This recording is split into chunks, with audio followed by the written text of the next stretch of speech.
Today's lesson is going to be how to make a crochet cobweb. Perfect for Halloween or any time of the year. It's very easy. It's all made up of double crochets and chains and is great for a beginner's project. So stay tuned and let's get started on the lesson.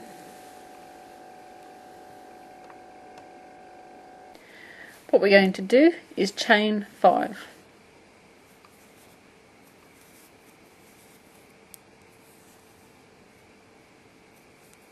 We're going to slip stitch to the first chain,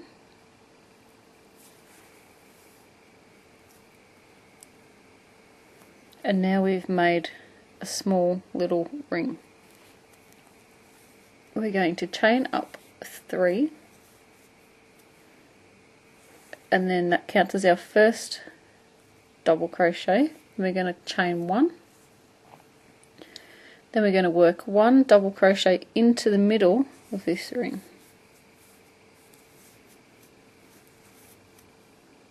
We're going to chain 1.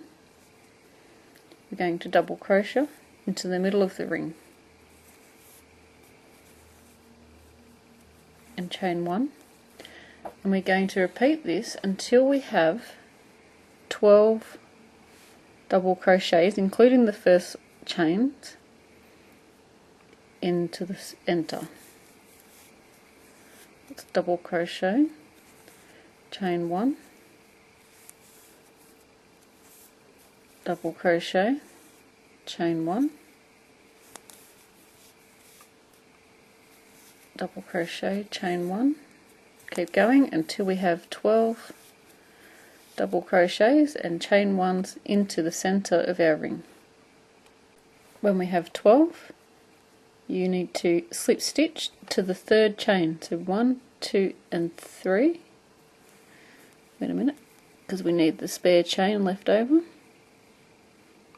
1, 2, 3. Going into the chain, make sure you've got 2 loops on your hook there, and then slip stitch to join. We're going to work 3 chains. It counts as our first stitch, and on this row, our second row, we're going to work 2 chains in between each stitch.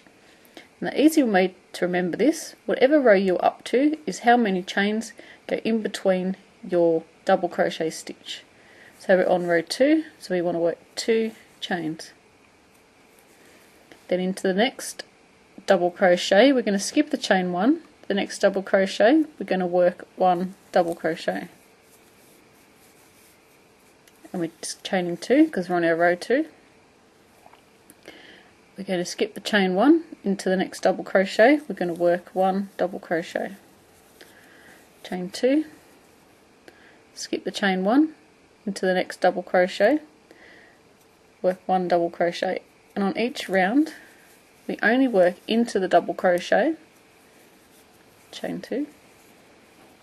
We don't work into the chain spaces, we only work into the double crochet. Chain 2. And as you go around, if you find this isn't laying flat, try a bigger hook, and that should fix your problem of it curving. Chain 2 into the double crochet, chain 2 into the double crochet, chain 2 into the double crochet, chain 2. And if you miss your chain 2, it's going to stand out pretty easy because this is what it's going to look like. I'm just taking that out to show you what it looks like. So you go into the next double crochet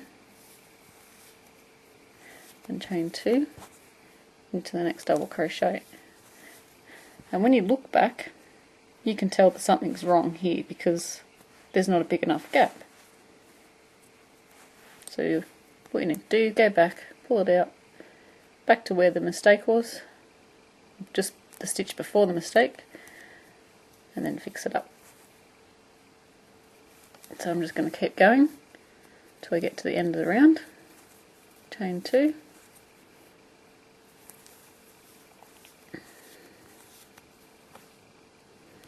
Okay, we're back to the beginning. What we want to do is we're only chaining into that first 3 chains, because the other 2 chains is what we need in between our stitches. So you're going to the 3rd chain, so that's 1, 2 and 3, and we're doing a slip stitch to join. We're going to work a chain 3 because that counts as our first stitch, and now we're on round 3, so we're adding 3 chains in between each stitch, so we're putting 3 more chains, and then you're working a double crochet into the next double crochet, chaining up 3, working into the next double crochet, chaining 3, going into the next double crochet,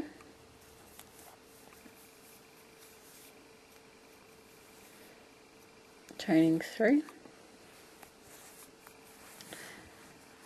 and working into the next double crochet. And you're going to repeat this all the way around until we get to the end, and then we're going to slip stitch to the top of our chain 3. And each round is as easy as this. Each round we're adding another chain. If you can't remember what number of chains you're up to, count your many rows you've got, and if you're up to the 4th row, you're going to put 4 chains in. 5th row, 5 chains.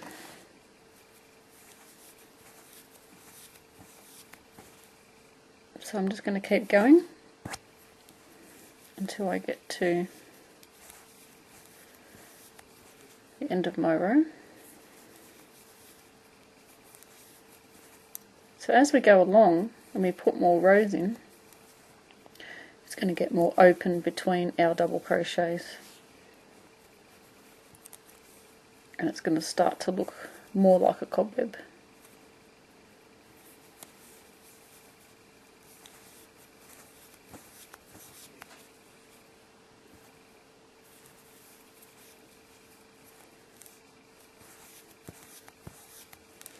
So back to the beginning, we're going to go into the 3rd chain, so it's 1, 2, 3.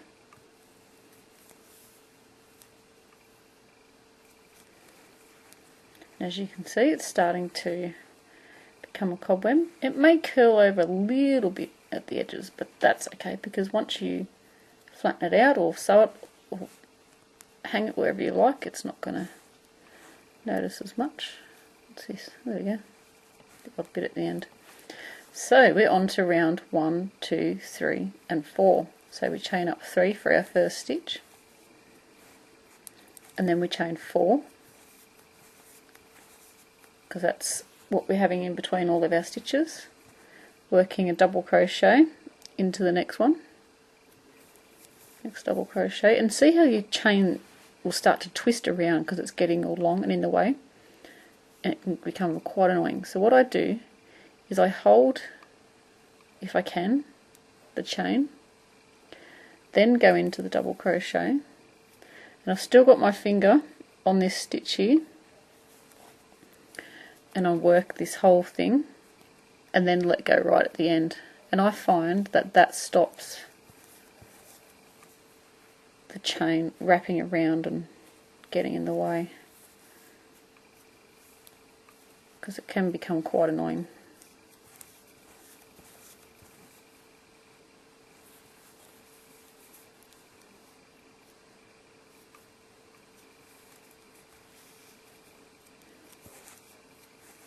So we're chaining 4 in between, 1, 2, 3, 4. If you get one more in there by accident, doesn't matter. See how my chain's messing me up because I wasn't holding on to it. Like I said, if you get one more chain in there, it doesn't matter, because spider webs aren't perfect, I don't think. 1, 2, 3, 4.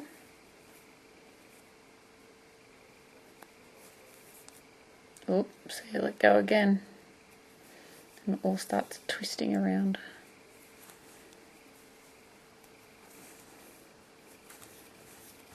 You could even use this pattern for a bag. Once you get to the size you want, I guess. And you don't want to make holes too big as well, because your groceries will fall out. Then you would just stop adding chains in between. Oh, let go of it again. Yeah, you'd stop adding chains in between, and then just keep going, adding the same amount of chains on each row, and it will eventually turn into a bag.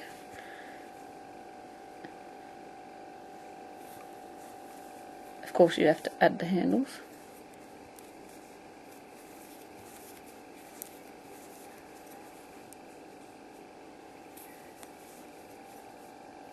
Okay, so I'm just going to stop this one, and I'll show you one that I prepared earlier, because I've already tested out this pattern. And I've got a lot further around on this one. The difference is I didn't add the chain 1 in between on the first row. I started on my second row. That's all good. You can change it up however you like. So it is going to be round, but once you sew it, or whatever you're going to do with your spider web, you can hang it up however you like. I can't get this into the screen. See? It's quite cool, isn't it? Make them any colour you like. I had yellow because that's all I could find. And it stands out well in the video, hopefully. So just keep going around, remembering if you're on row 5, you're putting 5 chains in between. Row 6, 6 chains. Row 7, 7 chains. You could even add more chains if you liked, for a different effect. You can play around. It's such an easy pattern that you can adjust it, and I don't think it's going to look silly however you do it. So I hope you guys enjoyed this video. Don't forget to subscribe, there will be plenty more videos coming up. And check out our Facebook page or our Ravelry page. And until next time, happy crochet!